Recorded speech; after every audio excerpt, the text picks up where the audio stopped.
Esse é o estado que todo homem chega até Deus. Morto.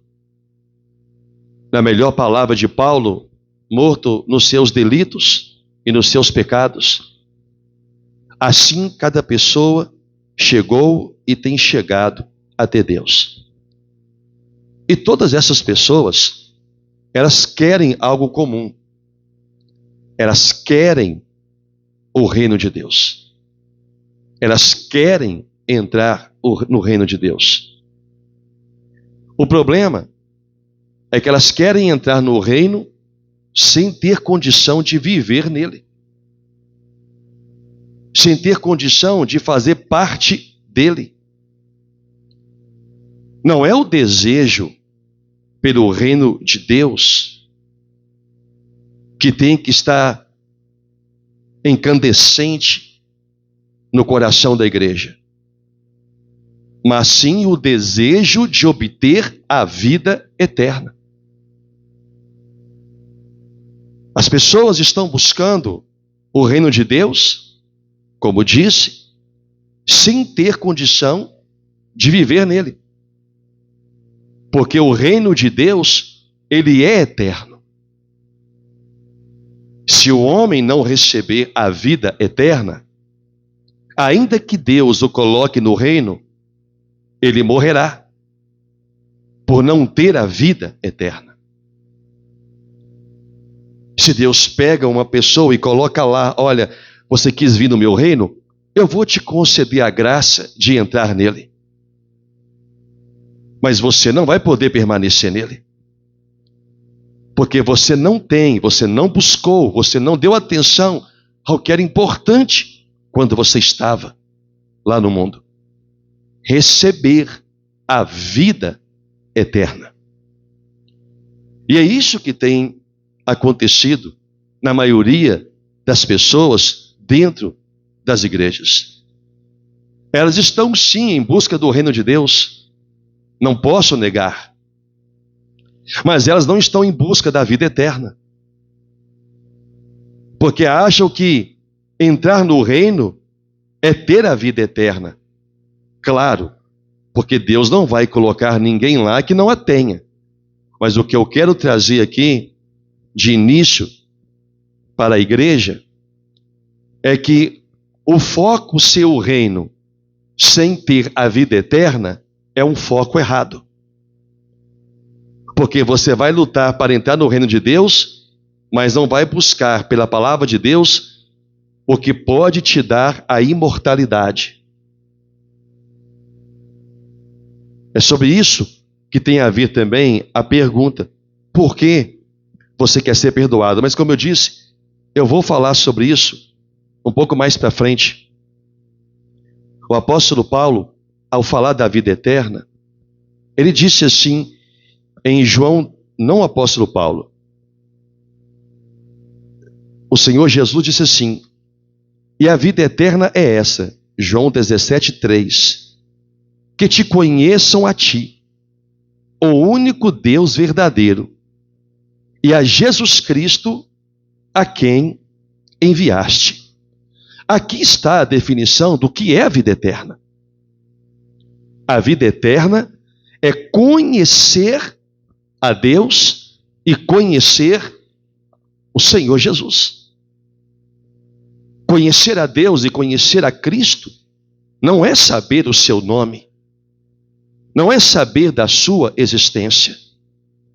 Conhecer a Deus é a pessoa, é este cristão saber qual é a sua vontade e por esta vontade viver. E para esta vontade viver. Isso é que é a vida eterna. Porque muitos estão falhando em entrar no reino? Porque não conhecem a Deus. Conhecem a igreja, conhecem a Bíblia, conhecem os textos bíblicos, mas não conhecem a Deus. E o homem que não conhece a Deus não tem a vida eterna. O reino de Deus não está preparado para ele, porque ele precisa primeiramente conhecer a Deus. Paulo disse que o homem não pode conhecer a Deus por sua própria sabedoria. Isso está escrito em 1 Coríntios 1:21. O mundo não conheceu a Deus por sua própria sabedoria. Não é pela minha convicção de quem é Deus que me fará ter conhecimento sobre Ele. E quando eu não conheço a Deus, eu não conheço a sua grandeza, eu não conheço a sua soberania, eu não reconheço que em minha vida, como cristão, como pessoa, toda a minha vida, todo o meu viver é para um objetivo: a glória de Deus. Se a minha vida não é para a glória de Deus, esse já é o primeiro passo para mostrar que eu não conheço a Deus. Porque toda a história no céu é para a glória de Deus. Aquele que não deu a Deus a glória, Lúcifer, e aqueles que concordaram com ele, 1/3 daqueles anjos, Deus os expulsou da sua presença. Quando Deus criou o mundo, criou o Éden, criou o homem para a sua glória. Criou os animais para a sua glória. Deus não criou os animais para serem abatidos para alimento humano. Deus não criou os animais para serem um divertimento em zoológico. Deus criou os animais, os seres visíveis e invisíveis, para a sua glória. Para resplandecer quem Deus é, para mostrar quem Deus é, além do seu próprio ser. Mas como um homem deseja fazer parte de um reino onde esse homem não conhece a Deus e não sabe o porquê vive, dá glória ao Senhor, mas não sabe nem sequer o que significa dar glória a Deus, não sabe o que quer dizer tal palavra. Mas a palavra glória ao Senhor está na boca de todo crente que se preza, sem contudo essas pessoas conhecerem verdadeiramente quem de fato é o Senhor. Nós lemos 2 Coríntios capítulo 4, versículo 3 em diante, uma afirmativa de Paulo dizendo: se o nosso evangelho ainda está encoberto, é para os que se perdem que ele está encoberto. Então Paulo pregou o evangelho. Paulo pregou uma palavra. A palavra de Paulo engrandecia e glorificava a Deus, porque a palavra que ele pregava era a verdade, não apenas a verdade pregada, mas a verdade que ele vivia. A verdade que ele próprio estava pronto para dar a vida por ela, se necessário fosse, e foi necessário. Essa verdade que Paulo viveu é a verdade que ele diz: se ela está encoberta para alguém, ela só está encoberta para quem não tem herança no reino de Deus, para quem está se perdendo. E isso não tem a ver com o mundo, isso tem a ver principalmente com as pessoas dentro da igreja de Corinto. Espera, vocês conhecem a verdade, nós temos pregado essa palavra para vocês. Por que esse evangelho está encoberto, como se vocês nunca tivessem conhecido? Como se vocês nunca o tivessem ouvido? Então Paulo responde à pergunta dizendo: olha, o nosso evangelho, ele está encoberto para alguém aí na igreja? Então é só para quem se perde que ele está encoberto. Versículo 4 ele diz: nos quais o Deus deste século cegou o entendimento. Está o sonho atrás? O qual o Deus deste século cegou o entendimento dos incrédulos, para que eles não resplandeça a luz do evangelho da glória de Cristo, o qual é a imagem de Deus. Amém? O que Paulo está dizendo aqui? O Deus desse século, que é o diabo, ele cega o entendimento de uma pessoa que é incrédula, esteja ela no mundo ou esteja ela na igreja. Ele cega. Mas por que ele cega? Porque a única forma desta pessoa reconhecer seus pecados, e para reconhecer o pecado, essa pessoa tem que saber quem é Deus. Tem que saber quem é esse ser que ela tanto ofende com o seu pecado. Porque se começarmos a olhar para Deus como olhamos para os nossos pais, vou dar assim como exemplo, para os nossos pais, ofendemos, mas não ofendemos uma santidade, ofendemos uma pessoa. Quando se ofende a santidade, algo que é santo, não estamos ofendendo uma pessoa, estamos ofendendo o atributo de alguém, que é Deus e que é santo. E essa falta de saber quem é Deus é que leva uma pessoa a ficar completamente cega à palavra, porque a sua incredulidade se torna alimentada pelo próprio diabo. Porque você é incrédulo, você não acredita nisso que você está ouvindo, então eu vou te cegar. Porque quanto mais cego você for para não conhecer quem é Deus, menos da glória dele você vai ter e conhecer. Logo, qualquer coisa que você fizer, qualquer pecado que você cometer, você não sabe a extensão deste pecado quando você o comete. Você não sabe o quão grave é o pecado quando você o comete, quando você não sabe quem se ofende com ele. Quando ofendemos a Deus, nós temos uma noção diferente do pecado se soubermos primeiramente quem é Deus. Se conhecermos quem é Deus. E é justamente isso que o Senhor Jesus falou: olha, a vida eterna é que conheçam a ti. Porque o homem que conhecer o Senhor, ele vai caminhar em santidade. Ele vai caminhar em temor.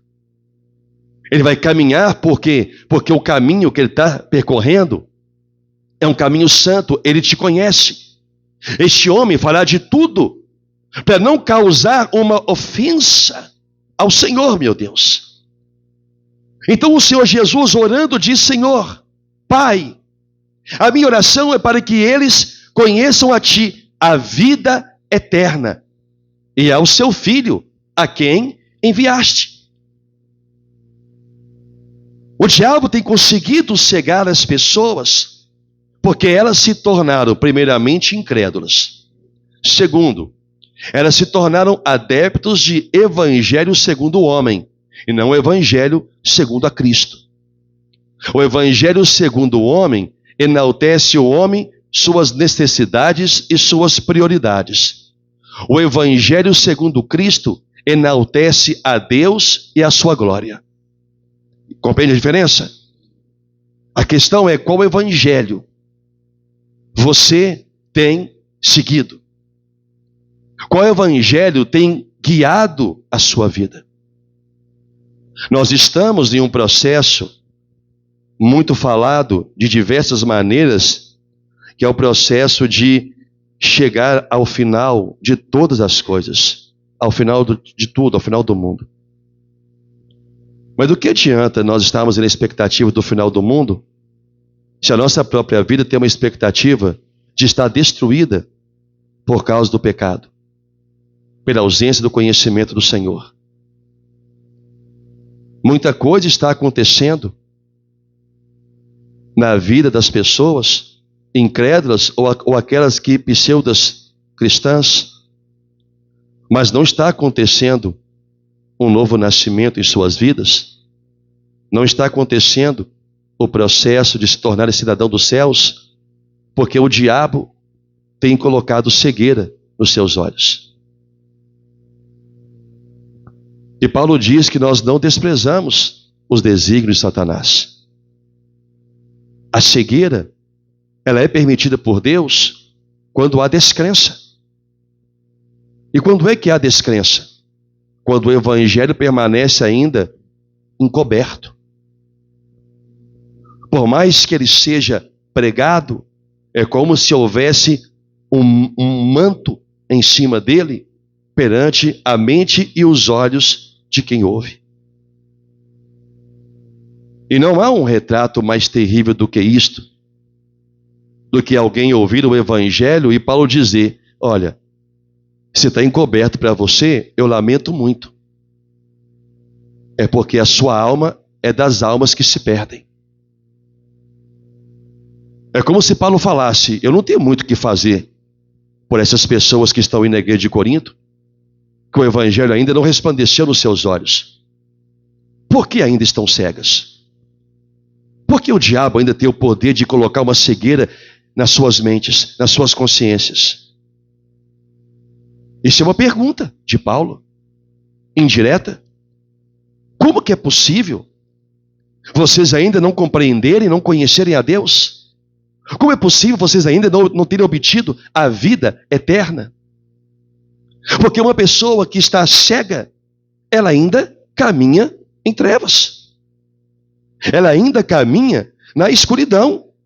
E o diabo, o que ele quer fazer? Ele quer apagar qualquer possibilidade da glória de Deus ser revelada à mente, ao coração, à alma desta pessoa. Olha, e preste atenção no que ele diz no versículo 4. Nos quais o Deus deste século cegou o entendimento dos incrédulos. Para quê? Por que o diabo está cegando a mente de uma pessoa incrédula?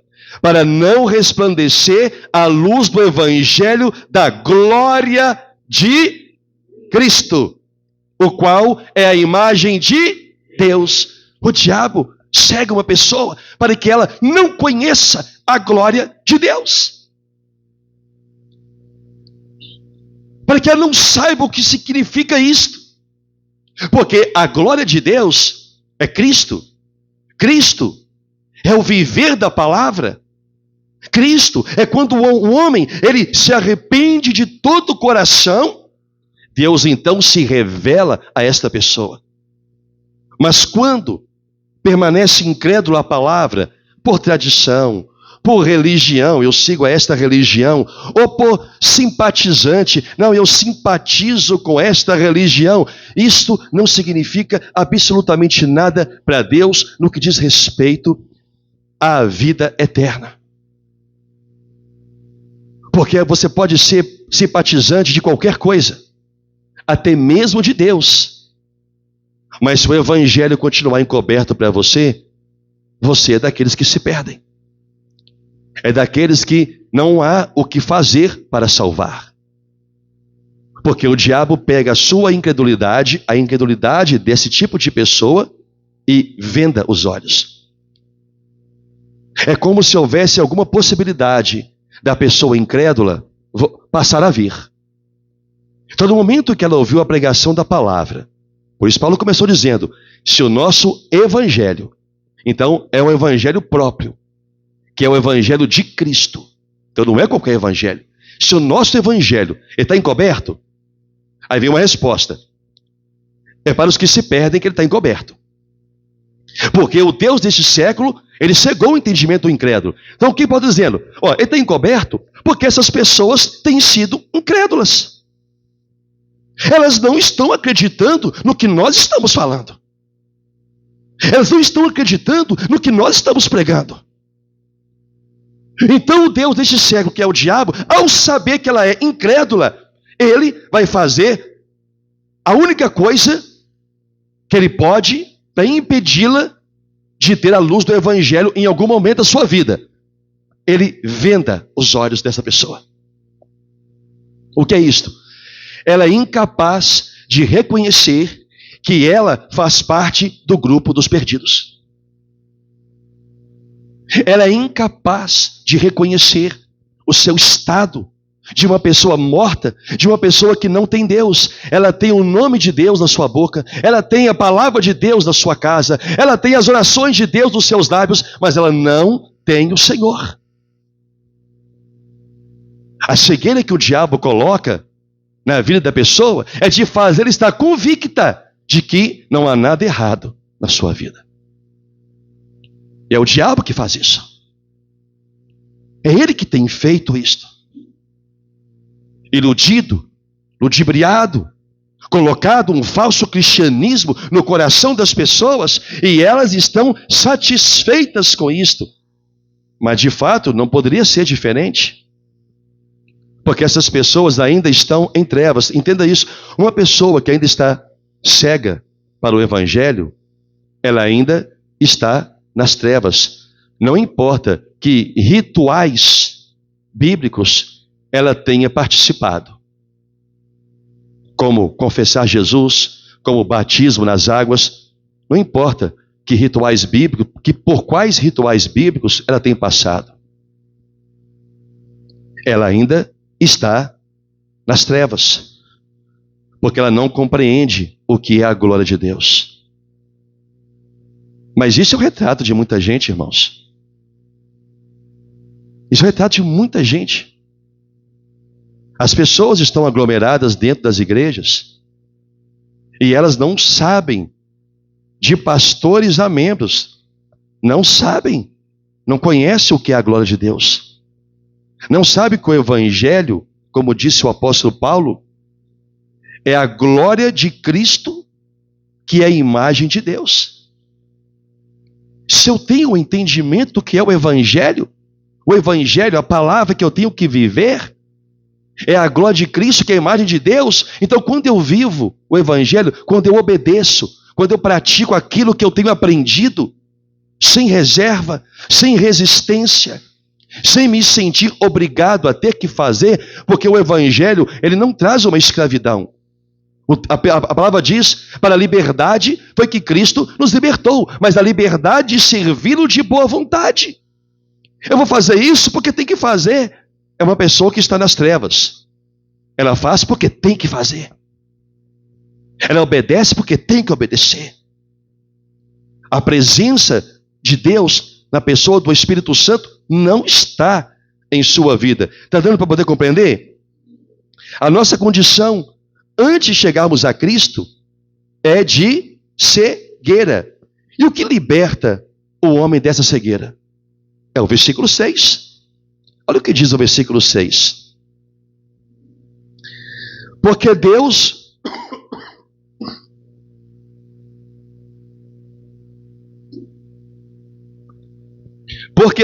cadê a Bíblia? Então pega a Bíblia.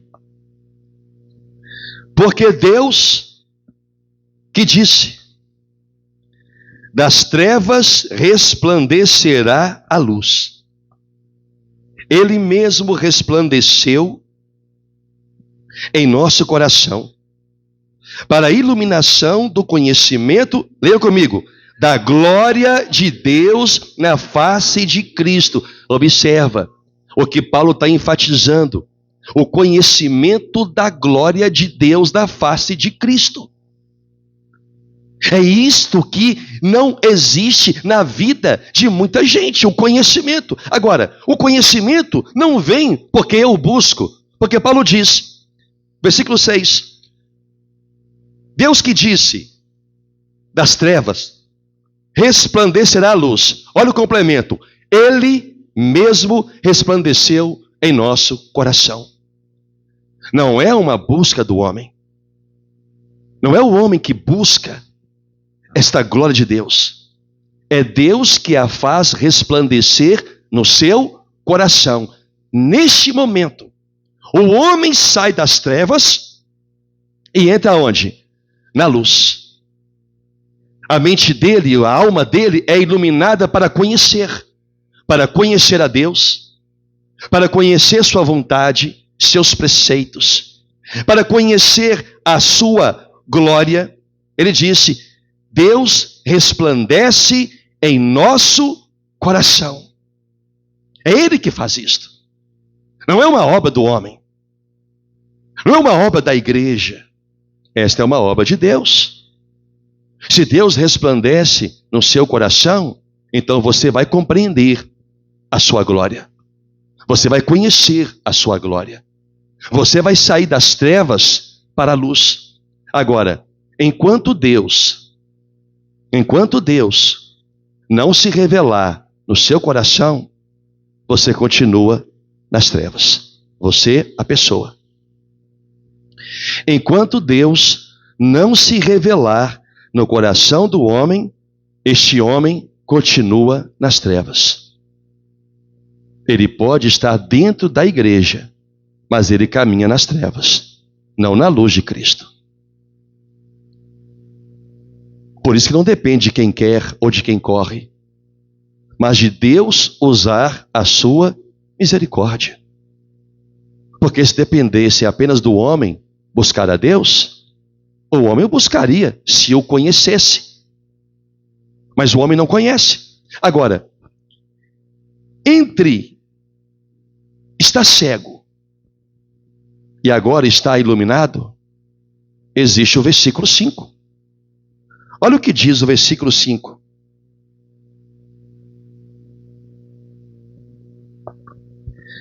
Porque não nos pregamos a nós mesmos, mas a Cristo Jesus como Senhor, e a nós mesmos como vossos servos por amor de Jesus.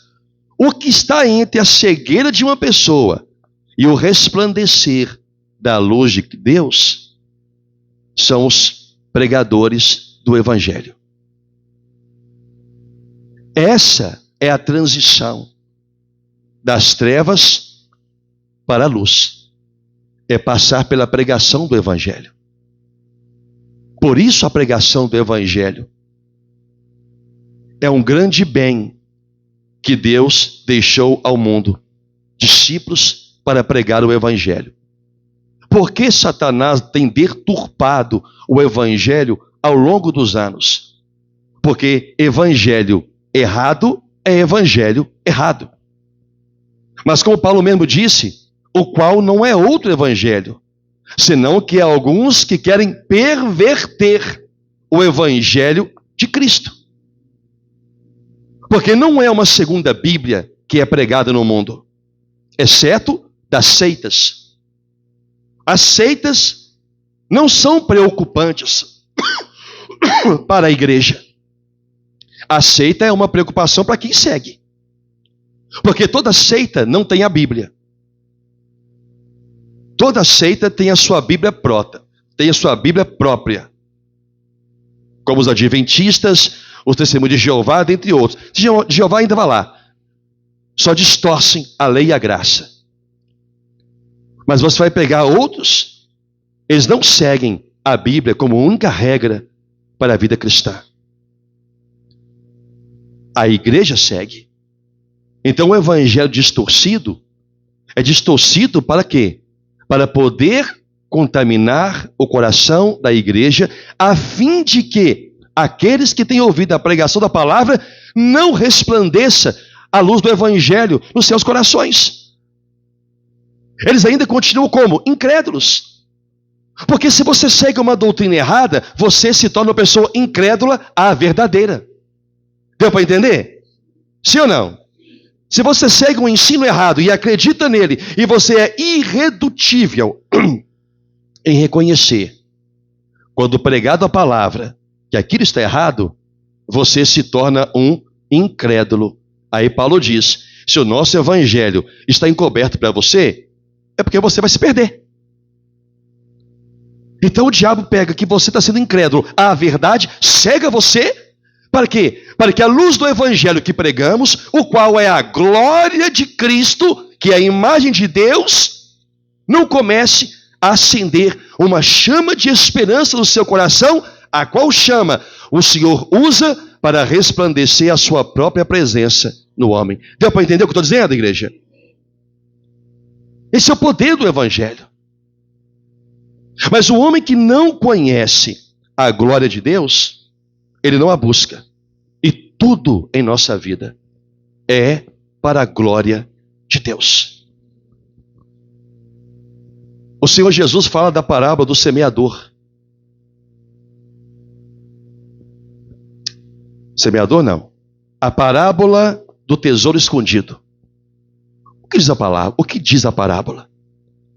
Um homem é dono de bens, de terras, possui propriedades.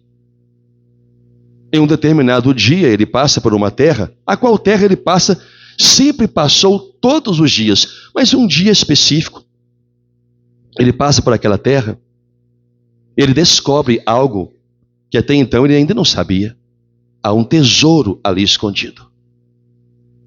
Quando ele descobre o tesouro que sempre esteve à sua vista, ele vai, vende tudo o que tem e compra aquele tesouro. Compra aquela terra por causa do tesouro. Esse tesouro é Jesus. É o conhecimento da sua glória. Então ele abre mão de tudo aquilo que para ele um dia teve valor.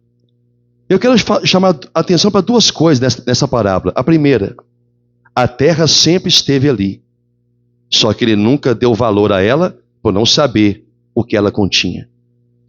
Assim também é muita gente, principalmente dentro da igreja, que está sempre vendo a terra, está sempre vendo e ouvindo Jesus, mas ainda não dá o devido valor a ele e a sua palavra.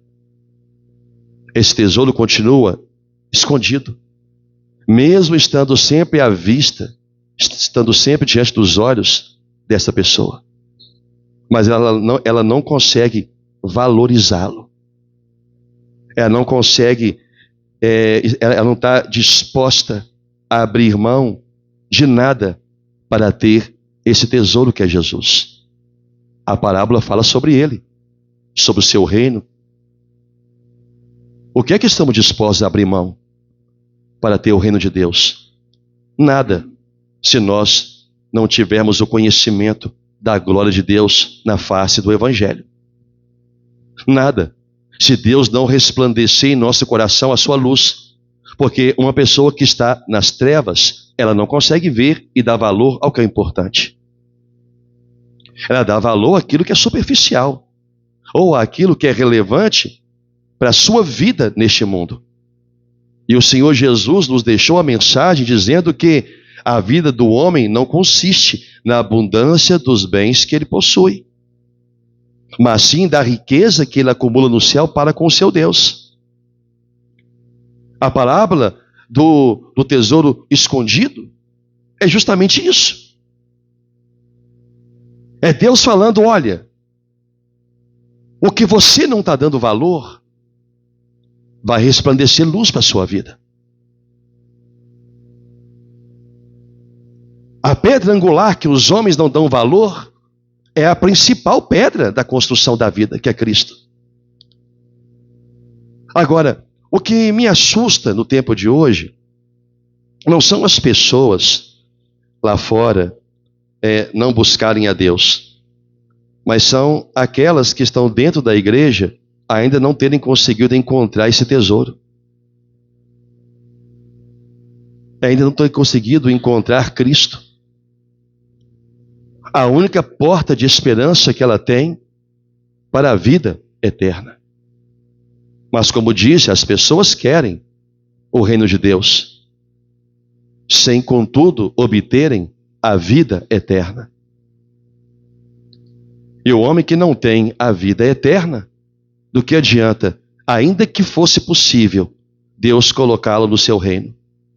Ele morreria por sua mortalidade e não viveria a imortalidade. Uma das coisas que Deus vai fazer, está lá em Apocalipse, quando a igreja entrar no seu reino, Deus os levará à árvore da vida, para que eles comam dela e tenham a imortalidade. Para poder viver no reino de Deus, precisa tê-lo.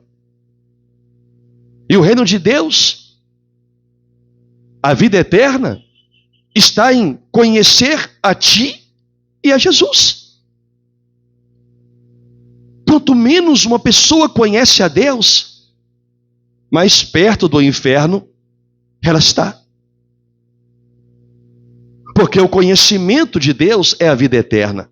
Você leu comigo nas palavras do próprio Jesus. O conhecimento de Deus é a vida eterna. O desconhecimento é a morte eterna.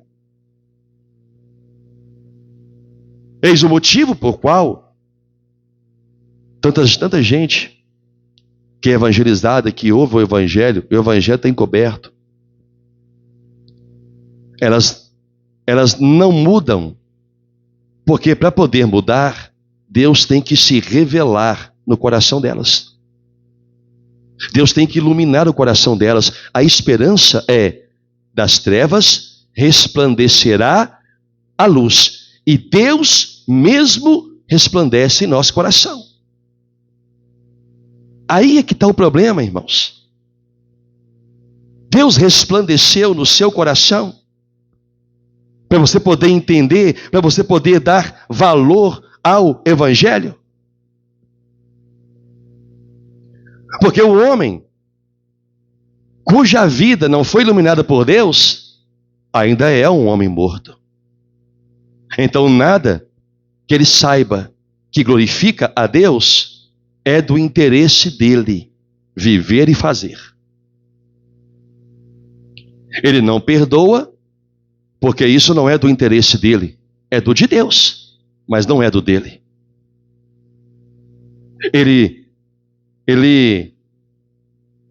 não se arrepende do que fez, porque não é do interesse dele se arrepender, é do de Deus.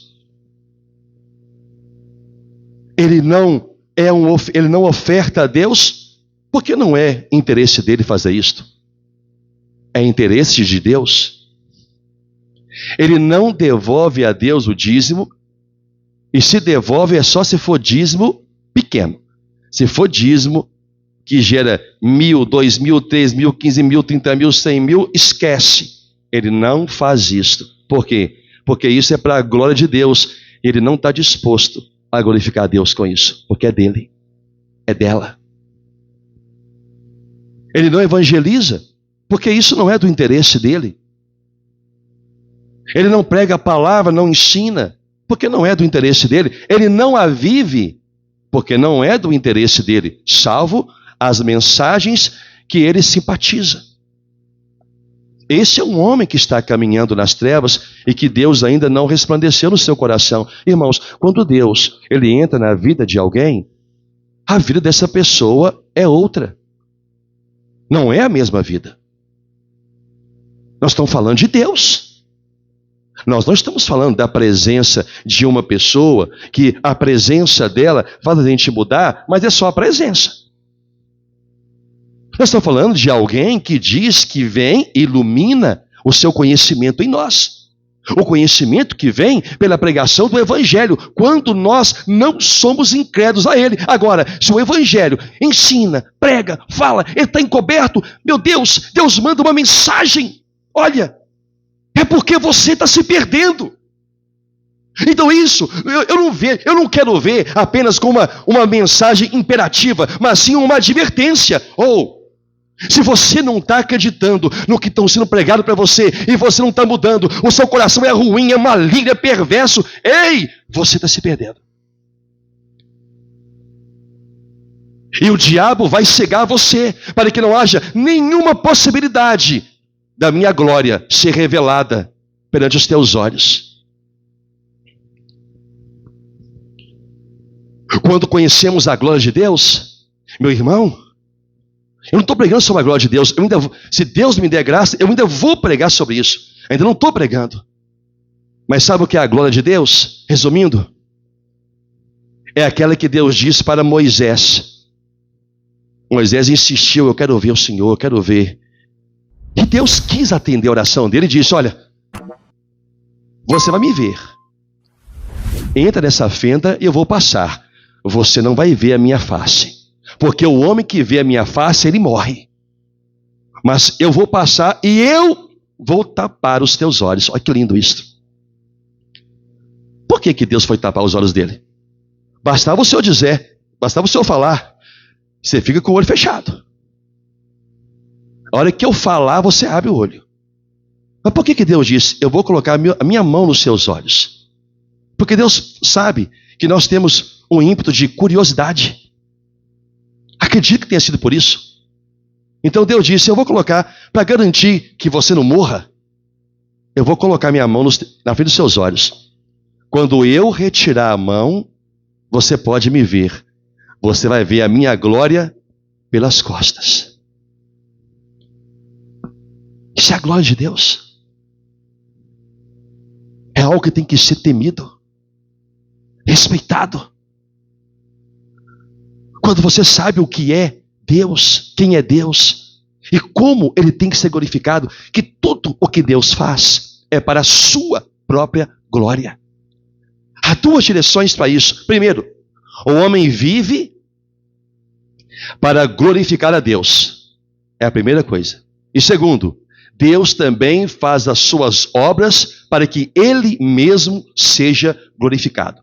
Seja o homem, ou seja Deus, tudo que Ele faz é para que todo ser o glorifique. Os astros, a lua, o sol, você conhece a palavra? Todo ser, consciente ou não, faz uma única coisa em toda a história e sempre o fará: glorificar a Deus, porque tudo resume a isso. Tudo resume a isso. Se no seu modo de agir você não glorifica a Deus, você está nas trevas. Deus não resplandeceu no seu coração. Se nas suas escolhas carnais e mundanas são as que você sempre faz e não segue Deus, a sua palavra e o seu conselho, você ainda está nas trevas. Deus ainda não resplandeceu no seu coração. Se você ainda se veste do jeito que você quer, não olha se é com compostura, se é decente ou não, meu irmão, a glória de Deus não é importante. Você ainda caminha nas trevas. Deus não resplandeceu no seu coração. Se você ainda ama viver uma vida isolada, não entendendo o que é a igreja, não entendendo o que é a igreja é o corpo glorioso de Cristo. O corpo glorioso de Cristo. E quando alguém não conhece a glória de Deus, não conhece a glória do seu próprio corpo, que é a igreja. Não a igreja placa, mas a igreja, aqueles que foram convertidos, aqueles que nasceram do Espírito Santo e da palavra, aqueles, no próprio texto paulíneo, e Deus mesmo resplandeceu em seus corações para a iluminação, olha, para iluminar o conhecimento da glória. Olha o texto. Deus resplandece para iluminar o conhecimento sobre Ele. É o que Paulo sempre orou. Efésios 1:17. Ele orava para que Deus desse espírito de sabedoria e de revelação. Olha para quê? No pleno conhecimento dEle. Para conhecer. O que a igreja, pasmem, o que a igreja está precisando é conhecer o Deus que ela diz servir. E não conhece. E não conhece. Não conhece. Por isso que há muitas doutrinas no mundo.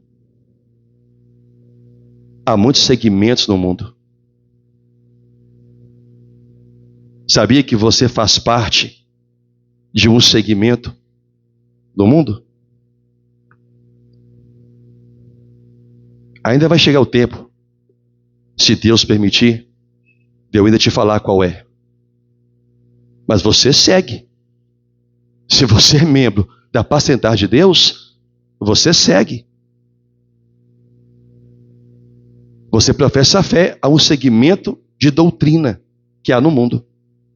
Em breve, eu vou trazer isso para você. Ainda não é o momento. Ainda não. Mas em breve, você saberá, se Deus assim permitir. Para terminar,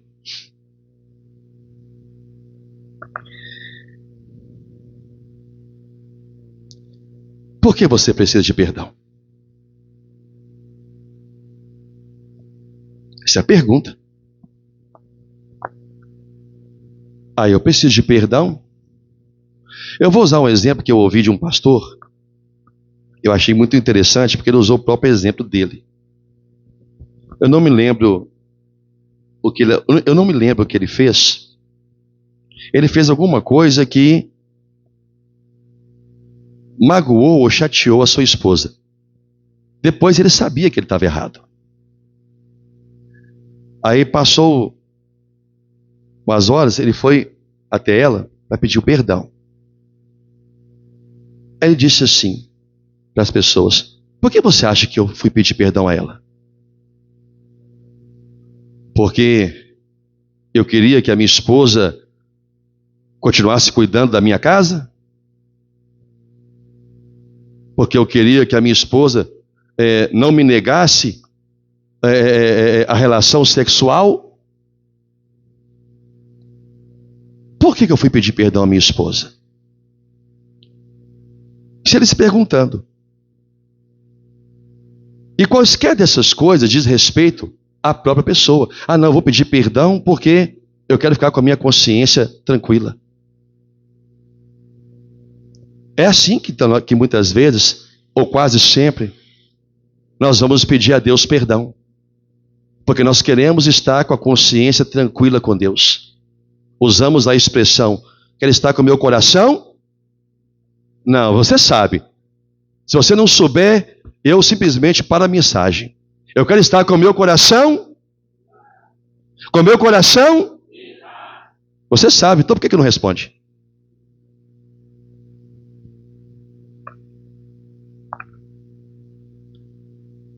Com o coração como? É por isso que a igreja pede a Deus perdão. Quer estar com o coração em paz. Tem a ver com a pessoa. Tem a ver com você. Não tem a ver com Deus. Quando nós pedimos a Deus perdão, Isaías diz: é porque o seu pecado faz separação entre você e Deus. Nós precisamos do perdão, porque o perdão tira a comunhão que nós temos com Deus. Não é para eu ter paz no meu coração. É para eu ter paz com Deus. É para eu não ser inimigo de Deus. É por isso que eu peço perdão. É por isso que eu tenho que pedir perdão. Com arrependimento sincero. Porque eu não quero que a minha comunhão com Deus seja interrompida pelo pecado. Mas se eu vou pedir a Deus: oh Deus, eu te peço perdão porque eu quero estar em paz com o meu coração. Mas eu vou estar em guerra com Deus. Porque o meu objetivo não é voltar a estreitar a minha comunhão com Deus. O meu objetivo é eu não vou linguajar popular, é eu não ter remorso. O objetivo é eu não ter remorso. É por isso que muita gente ainda não foi perdoada.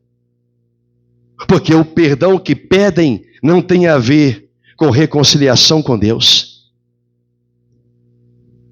Tem a ver com o sentimento de culpa que ela tem. Não tem a ver com Deus. Porque ela não conhece que o pecado ofende a glória de Deus. O pecado ofende o ser de Deus. Se o pecado não ofendesse a Deus, se o pecado não fosse uma grande ofensa para com Deus, Deus não se preocuparia com ele em relação a separá-lo do homem. Porque Jesus Cristo veio, morreu para reconciliar o homem com Deus a preço de sangue. Agora vem um homem, peca deliberadamente, porque acha que o seu pecado tem a ver com ele ou com a pessoa que ele ofendeu. Ele não está olhando que ele está magoado. Ah, eu vou perdoar o pastor porque eu quero estar em paz com Deus. Meu filho, você está com um problema muito maior do que o seu pastor. Não, eu vou perdoar essa irmã aqui porque ela falou comigo, porque ela fez não sei o quê. Eu quero estar em paz com Deus, eu não quero trazer isso no meu coração. Nada mudou. Aquilo está se separando de Deus, porque o motivo de pedir o perdão não foi reconciliar com Deus. Foi você se sentir melhor. O perdão não é para isto. A igreja que não entende, a igreja pessoa que não entender por que precisa ser perdoada, é porque ela ainda não conhece a glória de Deus que é revelada no Evangelho. Deus ainda não iluminou o conhecimento da glória. Eu quero que você saia daqui com o final do versículo 6, porque Deus que disse, das trevas resplandecerá a luz, Ele mesmo resplandeceu em nosso coração para iluminação do conhecimento da glória de Deus na face de Cristo. Que face de Cristo? No Evangelho de Cristo. Amém? No Evangelho de Cristo. Então, Deus resplandeceu para iluminar o conhecimento, para que saibamos e conheçamos o que é a sua glória. Como eu disse, eu ainda vou pregar sobre isso, se Deus permitir. Não é o momento, porque eu quero trazer, junto com a última mensagem que trouxe aqui, eu estou construindo algo na sua vida, para eu poder falar de algo muito mais sério daqui a alguns dias. Daqui a alguns dias. Mas se eu falar tudo de uma vez, é como diz a palavra. Há coisas que alguns ou a maioria ainda não podem suportar. Então eu estou trazendo um conhecimento de Deus para você. O conhecimento sobre Deus não colocar sua palavra em tecido velho. O conhecimento de você entender por que você tem que ser perdoado. Do porquê. Algumas pessoas, ou muitas pessoas, sabe-se lá quantas, ainda tem o evangelho encoberto, está tampado. Por mais que seja pregado, ensinado, elas ainda estão cegas para a verdade. E Satanás cega para não resplandecer a glória de Deus. Porque a glória de Deus é a própria luz que ilumina o conhecimento. É a própria luz que ilumina o conhecimento.